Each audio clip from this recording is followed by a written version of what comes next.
Hi friends, welcome to மல்லி promo. இன்னைக்கு நம்ம மல்லி சீரியல்ல என்ன விறுவிறுப்பான விஷயம் அப்படின்னு பார்த்தீங்கன்னா, மல்லி மாஸ்டர் பிளான் போட்டு கல்யாணத்துக்கு வரலனா கூட மல்லியால இந்த கல்யாணத்தை தடுத்து நிறுத்த முடியும். கையோடவே சுடரை போலீஸ்ல கைது பண்ண முடியும் அப்படின்னு சொல்லிட்டு நம்ம மல்லி நிரூபிச்சிட்டாங்க. அட ஆமாங்க, மல்லி கல்யாணத்துக்கே வராம எப்படி இந்த கல்யாணத்தை தடுத்து நிறுத்தினாங்க அப்படின்னு சொல்லிட்டு தாங்க இந்த வீடியோல பார்க்க போறோம்.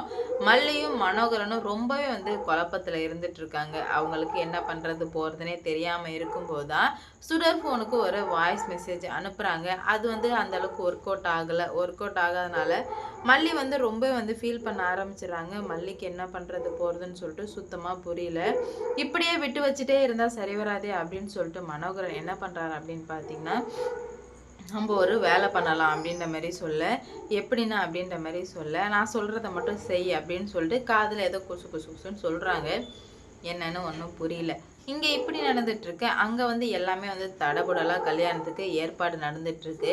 அந்த சமயத்துல தான் சுடருக்கு ரொம்ப பயம் வர ஆரம்பிச்சிருது. என்னடா இது, இவ்வளோ அமைதியா மல்லி இருக்க மாட்டாளே, இந்நேரத்துக்கு பத்திரகாளி மாதிரி ஏதாவது பண்ணியிருக்க வேண்டுமே, ஆனா ஏன் பண்ணல அப்படின்னு சொல்லிட்டு இவளுக்கு பயத்திலே ரகுக்கு ஃபோன் போட்டு, ரகு எனக்கு ரொம்பவே பயமா இருக்கு ரகு, என்ன பண்றதுனே தெரில, மல்லி என்ன பண்றா, எங்க இருக்கா, எல்லா தகவலையுமே சேகரிச்சு என்கிட்ட உடனடியாக சொல்லு அப்படின்ற மாதிரி சொல்ல, நீ கவலையே படாத சுடர், நமக்கு தேவையான டீம் ரொம்ப தயாராக இருக்குது, எந்த நேரத்தில் வேணாலும் யாரை போட்டு தள்ளினாலும் போட்டு தள்ளிட்டு உன் கல்யாணத்தை சிறப்பாக செய்து முடிக்க நான் இருக்கேன் அப்படின்ற மாதிரி சொல்ல, இதுக்காக தான் ரகு நீ வேணும்னு சொல்கிறது அப்படின்ற மாதிரி சொல்லி முடிச்சிடுறாங்க.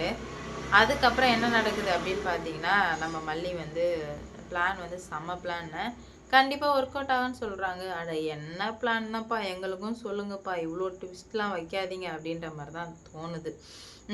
ஏன்னா எப்படா இந்த கல்யாணம் நிற்கும் அப்படின்னு சொல்லிட்டு ரொம்பவே நம்ம ஆர்வமாக இருந்துகிட்ருக்கோம். ஏன்னா உண்மையிலுமே ரேணுகாவாக இருந்தால் பிரச்சனையே கிடையாது. ஆனால் இவ இவ்வளோ ஃப்ராடாக, சரி ரேணுகா மாரி தான் இல்லை, ஃப்ராடாக கூட இருந்துட்டா, அட்லீஸ்ட் மனசு மாதிரி நல்லவளாக இருந்தால் கூட ஏதோ 1% சரின்னு சொல்லலாம். ஆனால் ரொம்ப கேடு கெட்ட நாயாக இருந்துக்கிட்டு இவ்வளோ வேலை பண்ணதுக்கு கண்டிப்பாக இந்த கல்யாணத்தை தடுத்து நிறுத்தியே தான் ஆகணும், வேறு வழியே கிடையாது. சுடர் ரொம்ப ஹாப்பியாக மறுநாள் காலையில் கல்யாணம் எல்லாரும் முன்னாடி உட்காந்துட்டு சுடர் முகத்தில் அப்படியே செக்கச்செவந்த வானம் எப்படி இருக்கும் அது மாதிரி இருக்குது. என்னாச்சுக்கா, ரொம்ப சந்தோஷமா இருக்க போல அப்படின்ற மாதிரி சொல்ல, ஆமாம் நிஷா, நான் இருக்க சந்தோஷத்துக்கு அளவே இல்லை, அந்தளவுக்கு ஹாப்பியாக இருக்கேன் அப்படின்ற மாதிரி சொல்லுவோமே, நீ இப்படியே இருந்தால் போதும்க்கா அப்படின்ற மாதிரி சொல்லி முடிக்கிறா.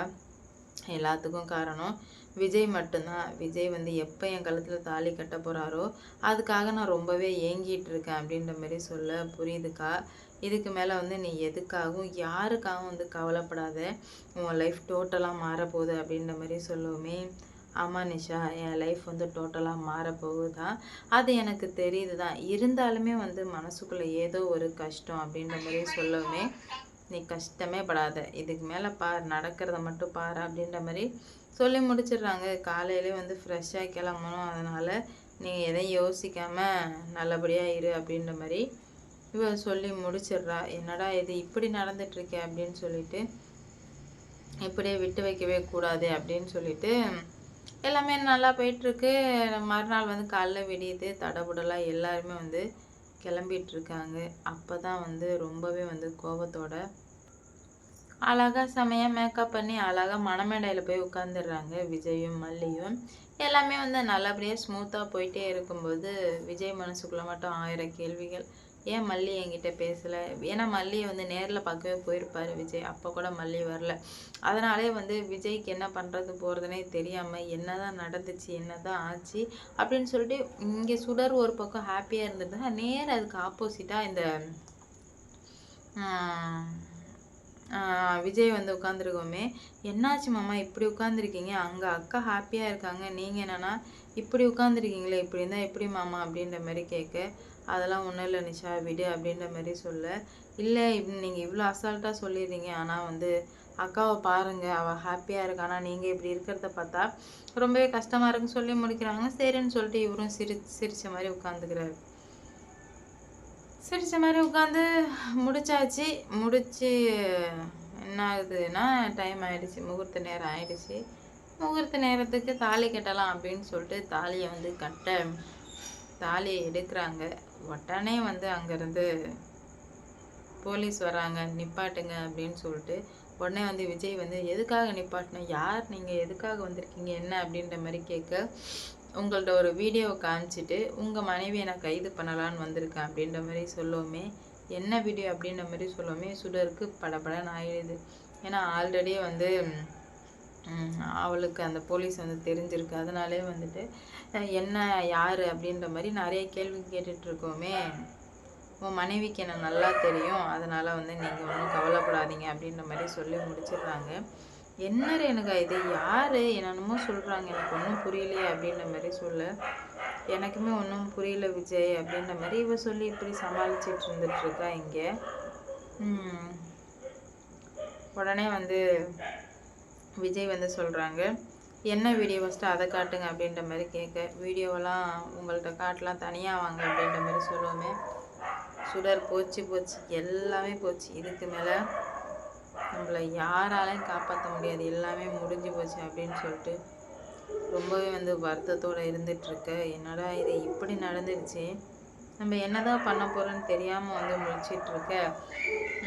சுடரை பற்றின ஒரு வீடியோ காட்டவுமே உடனே விஜய் வந்து ரேணுகா வச்சு இவ்வளோ நாள் என்னை ஏமாத்திட்டலடி, மரியாதையாக இங்கேருந்து போயிட்டு அப்படின்ற மாதிரி சொல்ல, என்னாச்சு விஜய், என்ன தான் நடந்துச்சு, எதனால் நீ இந்த மாதிரிலாம் பண்ணிகிட்ருக்கீங்க அப்படின்ற மாதிரி கேட்க, என்ன நடந்துச்சா, இதுக்கு மேலே என்கிட்ட ஒத்த வார்த்தை பேசாத, ஏதாவது பேசினானா என்னை வேறு மாதிரி பாப்பா அப்படின்ற மாதிரி சொல்கிறாங்க.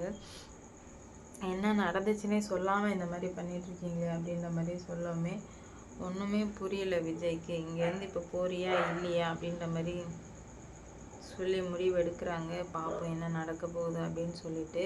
இவ்வளோ நாளாக இருந்த விஜய் வேற, இதுக்கு மேலே இருக்கிற விஜய் வேற. அதனாலே வந்துட்டு வேலண்டைன்ஸ் டேனால எப்படியா வேற மாதிரி.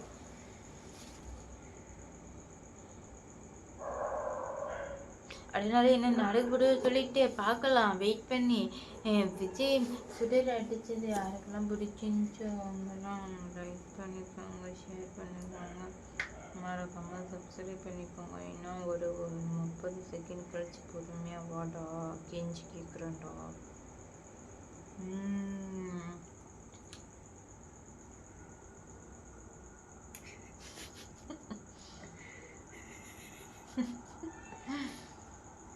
ஓகே, நம்ம மல்லி விஜயும் சேரணும் அப்படின்னு நினச்சிங்கன்னா, இவ்வளோ கருப்பா